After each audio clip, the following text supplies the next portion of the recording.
नाशिकमधील काही गुंडांना जास्त माज आला आहे, पण आता आम्ही गुन्हेगारी कमी करण्यासाठी कडक पाऊल उचलू, कुणाचीही गय केली जाणार नाही, अशी प्रतिक्रिया मंत्री गिरीश महाजन यांनी दिली आहे। गुन्हेगार कुठल्याही पक्षाचा असो त्याची हयगय केली जाणार नाही। तुम्ही बघितलं असेल कोणाकोणावर कारवाई होते, कशी होते, त्याच्यामध्ये आम्ही कुठे इंटरफेरन्स करत नाही।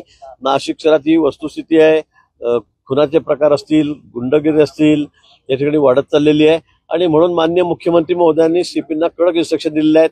मी सुद्धा 15 दिवसापूर्वी आलो, 12 दिवसापूर्वी, त्यावेळेला आपल्याला सांगितलं होतं की या ठिकाणी यापुढे असे प्रकार खपवून घेतले जाणार नाहीत आणि म्हणून त्याचे परिणाम आपल्याला बघायला मिळत आहेत। पण ही वस्तुस्थिती आहे की नाशिक शहरामध्ये काही गुंडांना जास्त माज आलेला आहे।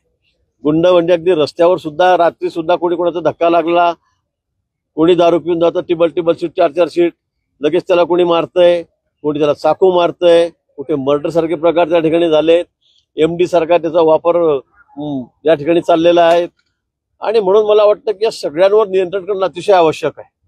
आपणच वेळोवेळी दररोज वर्तमानपत्र आमच्या टीकाही करतात, पण या ठिकाणी आता यापुढे असे प्रकार खपवून घेतले जाणार नाही।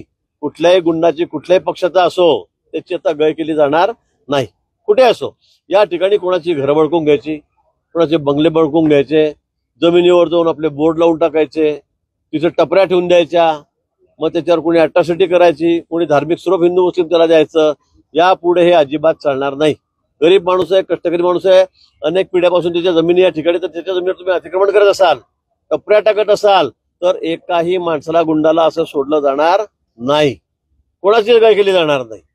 कोट्यावधी रुपयाच्या जमिनी आहे त्या गरीब माणसाच्या, तो बिचारा अंगावर कपडे राहिले नाही आणि या गुंडांनी त्याच्या जमिनी बळकावून घेतल्यात, अशी उदाहरणं आमच्याकडे आहेत आणि म्हणून यापुढे आता पोलीस प्रशासनाला सूचना देण्यात आलेल्या आहेत की काही झालं तरी अशा प्रकारची दादागिरी, गुंडगिरी खपवून घ्यायची नाही।